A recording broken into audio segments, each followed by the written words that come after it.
हिंदू पंचांग के अनुसार माघ महीने की कृष्ण पक्ष की अमावस्या की तिथि की शुरुआत 28 जनवरी 2025 को शाम को 7:35 पर हो जाएगी और इसका जो समापन है वो 29 जनवरी 2025 को शाम को 6:05 पर होगा। तो ऐसे में उदया तिथि के अनुसार 29 जनवरी बुधवार के दिन ही मौनी अमावस्या मनाई जाएगी। साथ ही मौनी अमावस्या के दिन आप सभी जानते हैं कि स्नान के साथ साथ दान के शुभ मुहूर्त के बारे में भी आपको जानना ही चाहिए, क्योंकि जब आप शुभ मुहूर्त में दान करते हैं तो वो सीधा आपके पितरों तक पहुंचता है और आपको प्रसन्न होने का आशीर्वाद जब पितृ देते हैं तो देव भी आपको प्रसन्न होने का वरदान देते हैं। तो ऐसे में जो अमृत चौघड़िया का समय है वो 8:31 से लेकर 9:52 पर है।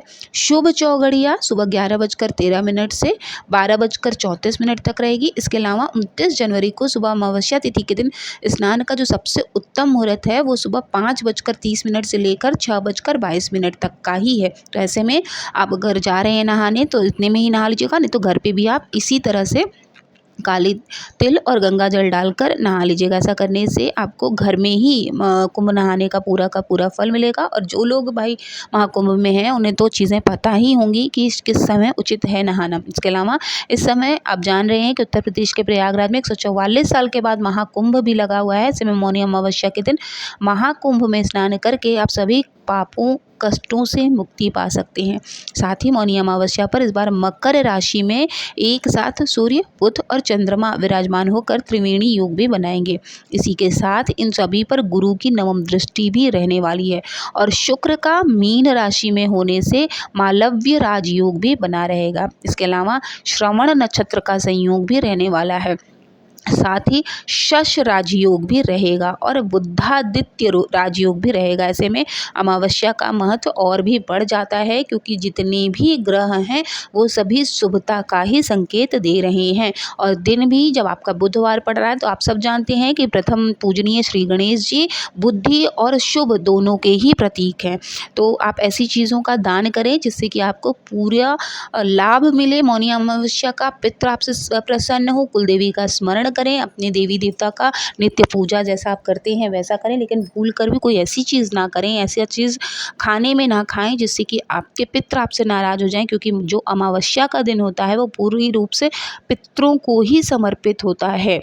और कहा जाता है कि अगर पितृ नाराज़ हो गए तो सबसे बड़ा दोष लग जाता है और ये जो दोष है वो जल्दी खत्म नहीं होता। ये आपको बहुत दिनों तक ऐसा दुर्भाग्य आपका पकड़ लेगा साथ कि वो बहुत दिनों तक आपका पीछा नहीं छुड़ेगा। तो ऐसे में बहुत सारी सावधानियां बरतिएगा। आज हम इस वीडियो में यही जानकारी लेकर आए हैं आपके लिए। तो मैं स्वाति मिश्रा धार्मिक सुरभि चैनल में आप सभी का स्वागत करती हूँ। आई होप कि आप सभी को ये वीडियो अच्छी लगेगी। तो अब बात कर लेते हैं कि किस चीज़ का दान नहीं करना चाहिए और इस दिन कौन सा कार्य नहीं करना चाहिए। तो सबसे पहले बात कर लेते हैं कि किन चीज़ों का दान बिल्कुल भी नहीं करना चाहिए। उनमें है मौनी अमावस्या पर काले तिल का बड़ा ही विशेष महत्व होता है। यह तिल शनि दोष को कम करने और पापों से मुक्ति दिलाने के लिए उपयोगी माना जाता है। इस दिन काले तिल को जल में प्रवाहित करना, पूजा में चढ़ाना या हवन सामग्री में शामिल करना अत्यंत शुभ माना जाता है। लेकिन काले तिल का दान करना मौनी अमावस्या के दिन उचित नहीं माना जाता है। ऐसा करने से घर में नकारात्मक ऊर्जा बढ़ सकती है और पारिवारिक समस्याएं भी उत्पन्न हो सकती हैं, जिससे कि आपको जीवन में शुभ परिणाम देखने को कम मिलेंगे और अशुभ परिणाम देखने को ज़्यादा मिलेंगे। इसलिए मौनी अमावस्या के दिन आप पूजा में इसे शामिल कर लीजिए, महादेव को चढ़ा दीजिए, तर्पण कर लीजिए, लेकिन इसका दान कतई मत करिएगा। इसके अलावा सरसों का तेल मौनी अमावस्या पर विशेष रूप से उपयोगी होता है, क्योंकि आप सभी को पता है कि जब आप शाम को पितरों के लिए दीप जलाते हैं तो कहा जाता है या तो तिल के तेल का दीप जलाइए या तो सरसों के तेल के दीप जलाइए।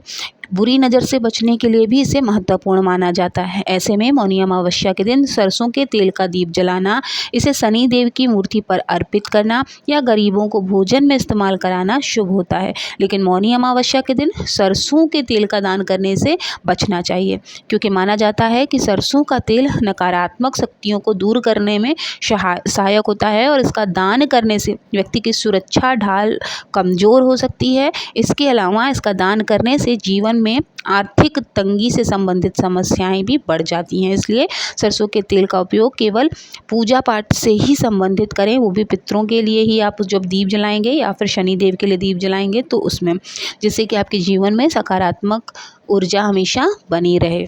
इसी के साथ साथ नमक, जब हम अनाज निकालते हैं किसी को देने के लिए, सिद्धा निकालते हैं, तो हम उसमें अधिकतर नमक थोड़ा सा ज़रूर रख देते हैं, लेकिन मौनी अमावस्या के दिन नमक जो है वो नहीं देना चाहिए, क्योंकि इसे घर की समृद्धि और स्थायित्व से जोड़ा जाता है।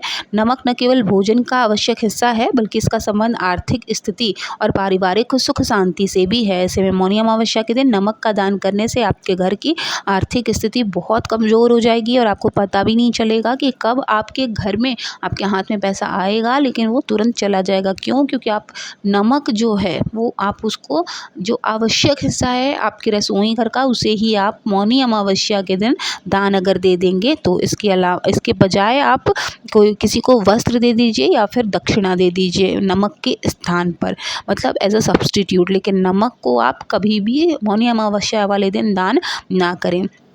मौनी अमावस्या के दिन लोहे के सामान का भी दान करना अशुभ माना जाता है, इसलिए लोहे से बनी हुई कोई भी चीज़ किसी को भी दान ना करें। मौनी अमावस्या के दिन लोहे के बर्तन या अन्य सामान का उपयोग आप कर सकते हैं, जैसे कि कढ़ाई, तवा, इन सब चीज़ों में आप सामान बनाइए, खाइए, लेकिन आप इनका दान बिल्कुल भी मत करिए। ये आपके जीवन में संतुलन बनाए रखता है और शुभ फल देता है, इसलिए इन चीज़ों का दान नहीं करना चाहिए। मौनी अमावस्या के दिन चमड़े की वस्तुओं का भी दान नहीं करना चाहिए, क्योंकि ये भी बहुत ज़्यादा अशुभ माना जाता है, क्योंकि चमड़ा ना मांसाहारी वस्तुओं से संबंधित है और इसे तामसिक प्रकृति का भी माना जाता है। तो इसका दान करने से शनि ग्रह का कुप्रभाव और ज़्यादा एक्टिव हो जाता है, बढ़ जाता है। तो जीवन में निगेटिव एनर्जी को ख़त्म करने के लिए ये, अगर आप इसका गलती से भी दान करते हैं तो ये निगेटिव एनर्जी भी ले आएगा, साथ ही शनि देव भी आपसे रुष्ट हो जाएंगे, जिसके फलस्वरूप शनि ग्रह आपका खराब हो जाएगा। तो मौनी अमावस्या पर चमड़े की वस्तुएं जैसे जूते, बेल्ट या बैग अमावस्या के दिन दान करने से बचना चाहिए। यह दिन विशेष रूप से पवित्रता और सकारात्मकता बढ़ाने का होता है, तो ऐसे में आप ऐसी चीज़ों को ना दें जिससे सिर्फ आपको ही लॉस हो। इसके अलावा मौनी अमावस्या पर किसी भी इंसान को शमशान घाट या कब्रिस्तान में या उसके आसपास भी नहीं घूमना चाहिए, क्योंकि इस समय बुरी आत्माएं सक्रिय हो जाती हैं और मानव इन बुरी आत्माओं या नकारात्मक शक्तियों से लड़ने के लिए ना ही वो तैयार होता है, ना ही वो सक्षम होता है। इसके अलावा नकारात्मक शक्तियाँ अगर आपके घर में एक बार एंटर कर ले जाएंगी तो वो आपको पूरे रूप से, मानसिक रूप से और शारीरिक रूप से अपना प्रभाव इस तरह छोड़ेंगे कि आप बहुत ज़्यादा ही परेशान हो जाएंगे, और आपके साथ साथ आपके घर वाले भी। तो ऐसी दशा में शाम के समय में आप कभी भी इधर उधर ऐसी जगहों पर ना जाएं। मौनी अमावस्या का दिन क्योंकि स्नान के लिए खास महत्व होता है, इसलिए अगर आप किसी पवित्र नदी में स्नान ना भी कर पाएँ तो घर में स्नान करने वाले पानी में गंगा जल मिलाकर काला तिल डालकर ज़रूर स्नान कर लें। स्नान करने के बाद सूर्य देव को अर्घ्य देना ना भूलें, साथ ही स्नान से पहले कुछ बोले ना, मौन रहें। वहीं बात कर लें कि आपको किन चीज़ों का भोजन करना चाहिए, तो देखिए मौनी अमावस्या पर जहाँ तक हो सके सात्विक भोजन बनाइए। 5 लोगों को, अगर किसी ब्राह्मण को आप भोजन करा पाएँ तो बहुत उत्तम है, पितर आपके प्रसन्न होंगे। लेकिन अगर आप किसी को भोजन नहीं करा पा रहे हैं तो 5 लोगों को ज़रूर भोजन कराएं। कौन? गाय, कुत्ता, कौवा, चींटी और मछली, इन 5 लोगों को आप भोजन अवश्य कराएं। मछली के लिए आटे की गोलियां निकाल लें, चींटियों के लिए आटे थोड़े से डाल दें। इस तरह से करके आप कुछ न कुछ दान सूक्ष्म जीवों के लिए ज़रूर करें। अगर आप गाय को खिलाते हैं तो सभी देवी देवता संपूर्ण रूप से हो जाते हैं। कुत्ता और कौवा से कहते हैं कि पितृ भी आपके संतुष्ट हो जाते हैं। तो देव भाव के साथ साथ पितृ भाव भी आपका बहुत श्रद्धापूर्ण होना चाहिए, ताकि आपके घर में हमेशा बरकत बनी रहे, सुख समृद्धि बनी रहे। जो भी काम छोटा भी करें, आप मेहनत से कर रहे हैं, सच्ची लगन से कर रहे हैं, तो आपके घर में धन धान्य हमेशा भरा रहे।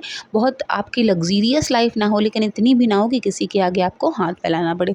तो आई होप कि ये मौनी अमावस्या जो है, स्नान दान के साथ साथ आपके पितरों की पूजा, देवों की पूजा के साथ साथ आप छोटे छोटे जीवों पर भी आप थोड़ा सा दया करके पुण्य अपने खाते में जमा कर सकें।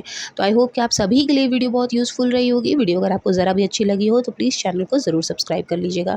मिलेंगे नेक्स्ट वीडियो में, तब तक महादेव की कृपा हमेशा आप सभी पर बनी रहे। ओम नमः शिवाय, जय माता दी।